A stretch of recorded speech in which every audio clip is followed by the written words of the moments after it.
Yo Edo, it's Hollywood Hills here, and this month we're going to be talking about a nice big throw forward into the racing month of June. June always marks for us in the national calendars as well as the regionals the midpoint of the season. So this is where it starts to get a little bit more serious and we start to highlight a couple of the guys that may be going forward as standout champions or would-be champions for the 2017 season.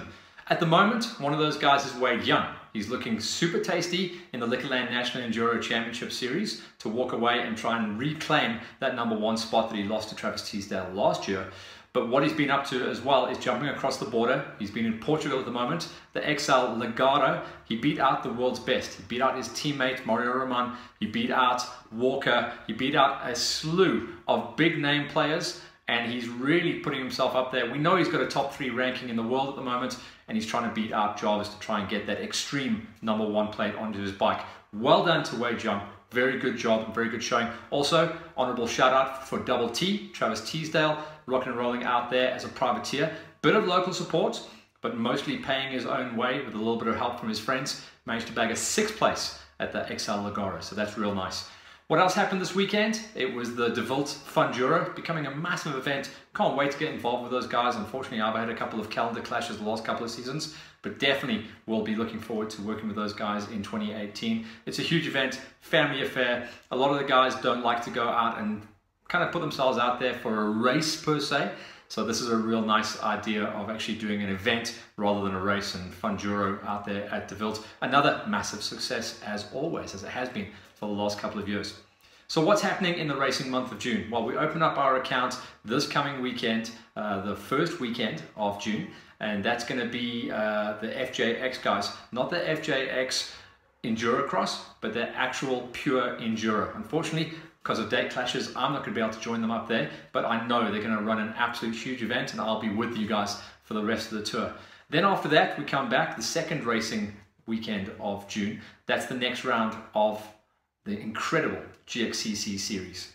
So Ventersdorp, we're going to be heading out there. It's around about 2 hours down the road and a brand new venue. Remember, we've been racing GXCCs and GOCs for the last couple of years. This is a brand new venue, so very cool to look forward to something like that on the calendar.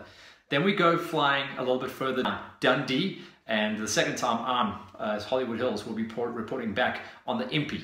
Remember, Impy running 2 events this year, and this one in the middle of the season, middle of the year, is going to be the big banger. It's an absolutely classic race. We spoke about the fact that at the beginning of the season, these guys locked out. I think they opened up entries and within about 3 hours, they'd sold out. It's going to be a huge record entry, if not the biggest entry of off-road / enduro riders in one place at one time. So can't wait to work with the guys up at MP and Craig Van Heerden and the crew. It's going to be an absolutely stellar weekend. Straight after that, I pretty much get to come back. We'll report on Hollywood Hills about what happened down there at MP, who were the big swingers and who were the players to watch out for. I think I'm back in Joburg in my own bed for about 3 days, and then I go up to Botswana, because Botswana, we're going to be marking the midpoint of the national off-road calendar. That's for the cars, bikes and quads, and of course for Hollywood Hills, we'll be focusing on the bikes and the quads. That's the Toyota Desert 1000 race. This is a race where last year Ross Branch got one hand on the trophy and managed to get 2 hands on the trophy come the end of the year to walk away with his #1 plate. Same thing for Ati Simon.